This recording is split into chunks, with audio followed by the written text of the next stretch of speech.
WatchCharts is the world's leading secondary watch market research platform. Dive into the data yourself at WatchCharts.com.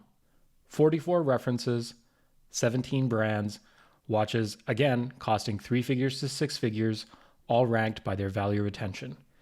You liked our value retention tier list for dive watches and chronographs, so we're back with even more watches in the travel watch category. That includes GMTs, world timers, and other watches that tell time in at least 2 time zones. Once again, everything featured here is current production, and value retention is expressed as a percentage above or below retail price given the current market price. This is a long list, but it is not intended to be comprehensive, and I'm sure, like the previous tier lists, there will be folks in the comments asking for watches that we did not include. As always, you can look up the market data for these watches and for over 22,000 other watches updated daily at WatchCharts.com, and we invite you to check it out for yourself. We'll stick with alphabetical order and start off the list with 2 Lange ones from Lange Sohne, with a white gold case and with a rose gold case. The reference is 136.029 and 136.032 respectively. These retail for $63,000 and they both trade above a minimum of 28.4% value retention loss. So the white gold goes for 28.4% value retention loss, whereas the pink gold goes for a 36.5% value retention loss. So as we get started, we're on the lower rungs of the value retention tier list. I think personally, these are going to be some of the most underrated watches that we are going to feature in this list. It's a surprise to me that their value retention is as low as it is, but it just goes to show you that value and value for money really are available at all price points. We'll move on to Breitling, where the Navitimer 1 chronograph GMT 46, reference A24322, retails for $7,850, but only goes on the secondary market for $4,300, which gives it a value retention loss of 45.2%, putting it at the very bottom of the list. We'll follow that up with the Bulgari Octa Finissimo, reference 103068. This also featured in our list of chronographs, but again is here because it also has a legitimate GMT function that lets you see a second time zone. These retail for $19,300 and on the market go for $14,900, meaning a value retention loss of 22.8%. The next one is going to be further down the price ladder. This is the Vacheron Constantin Classic World Timer Manufacturer. This is actually the cheapest world timer to feature on this list. It retails for $4,195, goes on the market for $2,600, which is not that surprising in terms of value retention for watches from this brand, but FC is just going to deliver value every time. And so if the world timer look and functionality really is what you're after, then you could do worse than taking a second look at this watch. Up next is one of my favorite brands, Grand Seiko, and we're going to talk about 4 different watches from them. The automatic GMT movement, a high beat automatic GMT movement, the quartz GMT movement, and then a spring drive. And so these are going to be the SBGM 221, retails for $4,600 and goes for $3,600 on the secondary market for a value retention loss of 21.7%. Up next is the SBGJ 201, retails for $6,300 and goes for $4,200, meaning a value retention loss of 33.3%. Up next is the Quartz GMT from the 140th anniversary collection. This is still available and in production. The SBGN 023 retails for $5,450, goes for $3,300 on the secondary market, losing 39.4% of its value.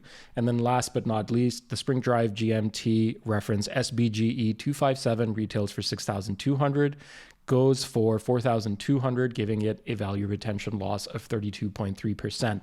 Just a quick interesting note about the Grand Seiko watches here. The easy way to tell them apart between quartz and non-quartz movements is how deep the crown is. And so you'll see the quartz movements have a little bit of a recessed crown. So even though the dial doesn't really give you any other indication about whether or not it's an automatic or a mechanical or a spring drive movement, that's one very easy tell with Grand Seiko watches. And the crown on the spring drive watches tends to be far more protruded than it is on mechanical and also quartz watches. The IWC Pilot's Watch Time Zoner chronograph reference 395001 retails for $12,300 and goes for $7,800. Putting it again at the bottom of the tier list. This is turning into a very heavy list, but I promise there are watches that are going to end up at the top half of this diagram. But this is another one that's a double complication where you get a chronograph as well as a time zone functionality on the watch. Jaeger-LeCoultre makes Reversos and several other watches with travel time complications, but here we're looking at the Reverso Duo Face. This one particularly goes for $13,300 on the primary market. On the secondary market, trades at around $8,500. Again, 36.1% value retention loss, putting it at the bottom of the list. Up next is a fan favorite, especially now in its new and recently released 39mm implementation, the Longines Spirit Zulu 42. This one retails for $3,150 on the bracelet and goes for $2,300 on the secondary market, meaning a value retention loss of 27%, putting it into the B tier here. The Nomos Zurich World Time reference 805 here with the white dial, and then there's another one that has a blue dial. Retails for $6,100 and goes on the secondary market for $3,800. We'll cover the Omega Aqua Terra World Timer on a bracelet next. This one is very well appreciated by enthusiasts, certainly online or on Instagram, because it has a topographical map of the Earth laser ablated onto the center of the dial. It retails for, so it looks quite beautiful. It retails for $9,400 and goes on the secondary market for $7,200, which gives it enough of a value retention to end up in the B category with 23.4% value retention loss. The Planet Ocean GMT unfortunately fares poorly relative to its stable counterpart from Omega. This one retails for $8,200, goes for $5,700, which is a value retention loss of 30.5%, just barely enough to put it at the bottom of the list. Another brand that a lot of enthusiasts certainly get started in their journey with is Oris. Here, the Oris Aquis GMT date goes for $3,000 at retail. Unfortunately, loses about 50% of its retail value, and on the secondary market trades for about $1,500. That figure of a 50% value retention loss, unfortunately, makes this Oris the worst performing watch on this list as far as value retention is concerned. Up next is Patek Philippe, and this is where you'll start seeing some of the higher tiers of this table start getting filled out. We'll kick things off with the Aquanaut collection, the reference 5164A, as well as the 5164R in steel and rose gold respectively, and then also the 5269, which is gem set. These retail for $42,580, $62,690, and $43,170 respectively. Why they are such weird numbers is something that I don't really understand. But on the secondary market, all three of them trade for significant premiums. The 5164A goes for 72.6%. That puts it right at the top of the table. The 5164R trades for 71.8% above retail, which also puts it at the top of the list. And then lastly, the 5269 trades for 50.8%, which also barely makes it sneak up into the top tier. But of course, Patek is known for producing not just travel time complications, the way these Aquanauts have a second hand that hides behind your home time hand for when you're not traveling and don't want to see it. The World Timer concept really is one that Patek certainly innovated, and they make still some of the most beautiful watches that you can get with that complication. So the 5230P retails for around $73,000 and goes on the market for $68,400. That gives it a value retention loss, surprisingly, of about 6.7%, only making it good enough to be in the A tier as we define it. The next one is the 5524G. This and the 5524R are the pilot's watches with the travel time complication. I really don't understand why people don't like these watches more, especially considering that all of these other travel time watches from Patek do have crazy valuations on the secondary market. But regardless, these can be had for $57,370 at retail on the primary market and go for about $40,000 on the secondary market. The G is unfortunately going to be at the bottom of the list because its value retention is 31.7%, but the rose gold barely scrapes it into the B tier with a value retention loss of just 29.1%. And then from here, the rest of the table from Patek basically all ends up at the top of the table in either the S or the A tier. So the 5930P retails for $106,450 and trades for almost $128,000, which puts it in the A tier with a value retention of 20.2%. The 5935A retails for $63,870 and goes on the secondary market for $73,300, again putting it in the A category with a value retention of 14.8%. And then lastly, of course, the watches with the highest value retention on this list, the Nautilus Travel Time Complications, 5990/1A and the 5990/1R in steel and rose gold respectively. These trade for about 140% premium on the secondary market, putting them at the very top of the list. The next brand is also going to feature a lot of watches that sit in those top two tiers. Rolex just refreshed their Skydweller line, and so a lot of the new references actually haven't made their way out onto the secondary market yet, which unfortunately means we don't have data for them. And so the Skydweller included here, the reference 326394, is no longer in production. It's included here just for reference. Again, the reason that we don't include discontinued watches in these value retention comparisons is because you cannot purchase them for their last known retail price, therefore making the value retention analysis somewhat meaningless. But nevertheless, the 326394 with the blue dial retailed for $15,650, goes for $23,400 today, meaning that it is just missing out on moving into the S tier with a value retention of 49.5%. The Explorer 2 reference 226570 with the white dial retails for $9,650, goes for $11,600, which gives it a value retention of 20.2%. Up next are your GMT Master 2 models. We'll kick things off with the steel references and then move on to the two-tone and precious metals. But within the steel family, the Batman, the 126710 BLNR retails for $10,700, goes for $16,900, which puts it at the top of the list with a value retention premium of 57.9%. The Pepsi, which is the archetype of the GMT family, also retails for $10,700 and goes for an even higher $19,600 value on the secondary market, placing it at the top of the table with 83.2% value retention. And then lastly, the most rare of the steel references, the left-handed 126720 VTNR retails for $11,250 and goes on the secondary market for $22,300, meaning of all of the steel GMT masters, in fact, of all steel, two-tone, and precious metal GMT masters, this is the one with the highest value retention.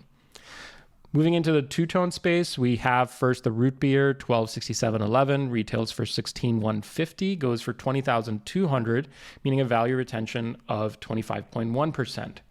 The next one, which is new for 2023, is the 126713 GRNR. I don't know that this watch has a nickname yet, but it retails for $16,450 and goes on the secondary market for $22,000, giving it a value retention of 33.7%. I have a personal soft spot for this watch because I was lucky enough to be able to buy it at my AD very recently, and the ghosty bezel, which is half gray and half black, is just absolutely incredible. Is shared with the full gold, yellow gold Jubilee bracelet implementation of this watch, which unfortunately doesn't have enough market data for us yet to include it in this view, but it is available for you to check out on WatchCharts.com if you are so inclined. We'll close off Rolex and the GMT Master family with looking at the precious metal references. The first one is going to be the 126715 CHNR, retails for $40,600, goes for $41,000. So basically at retail on the secondary market, putting it into the A tier. And then We look at the white gold references, the 126719 BLRO with the blue dial and the meteorite dial. The meteorite dial retails for about $2,500 more. So you get the blue dial for $40,600, the meteorite dial for $42,900. But then even though the blue dial basically is flat compared to its retail value on the secondary market, the meteorite dial actually has a value retention of 32.9%, which again puts it into the same tier, but is considerably greater than the plain dial version of this watch. We covered Grand Seiko, but now we can finally get to Seiko as well. The 5 Sports GMT reference SSK001, which is another one of the GMT watches that I own and absolutely adore, retails for $475, but at big box retailers, you can find this listed for as little as $330, trades on the secondary market for $300. But again, this is where the value retention figure, just because of the consistency with which we have to calculate it, doesn't necessarily tell you the full story, because that number for this watch is 36.8%. But like I said, if you wanted to go and buy one on the market, you could find one for as little as $330, in which case, if you ever decide to sell it and the market price is still $300, your value retention loss, of course, would be considerably lower. Tag Heuer makes an Aqua Racer GMT reference WAY201F. This retails for $3,650, goes for $2,100, which gives it a value retention just good enough for the very bottom of the table, 42.5%. For those tired of waiting on waiting lists or tired of just spending that much for a luxury GMT watch, but still wanting to get something from the house of Rolex, Tudor has you covered with the Black Bay GMT and the Black Bay Pro, references 79830 and 79470, that retail for $4,300 and $4,150 respectively. They go on the secondary market for $3,000 and $3,400 respectively. That means the Black Bay GMT actually ends up at the very bottom of the table, and the Black Bay Pro ends up in the B tier. This is really where you start to see the difference in value retention for Tudor, sort of in sharp contrast against Rolex watches, and then also how much recency of a Tudor reference impacts its value retention. And so the Black Bay GMT, which has been around for far longer than the Black Bay Pro, has lost far more of its value because there are far more available out there on the market to buy, as well as no longer being as hyped as the more recent releases are. And so in the long term, could the Black Bay Pro end up with a comparable GMT, Black Bay GMT value retention? Of course, it's difficult to say how value retention trends for any single watch are going to go in this sort of high-level analysis, but by and large, the trend of Tudor watches being hyped and then coming down and then settling at some discount below retail for their secondary market prices continues to hold true in this case. We'll round out the list with Vacheron Constantin, and in this case, look at 4 different implementations of the overseas dual time, 1 in rose gold with a leather strap, and then 3 in steel with 3 different dial colors. So the rose gold retails for $48,500, goes for $44,300, which gives it a value retention loss of 8.7%.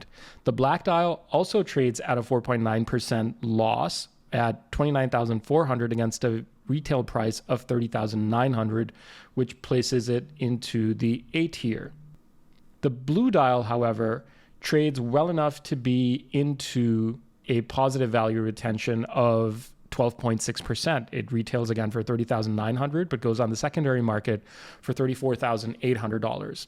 And then last but not least, the silver dial also trades at a slight discount of 8.1% against its retail value, with a market price of $28,400.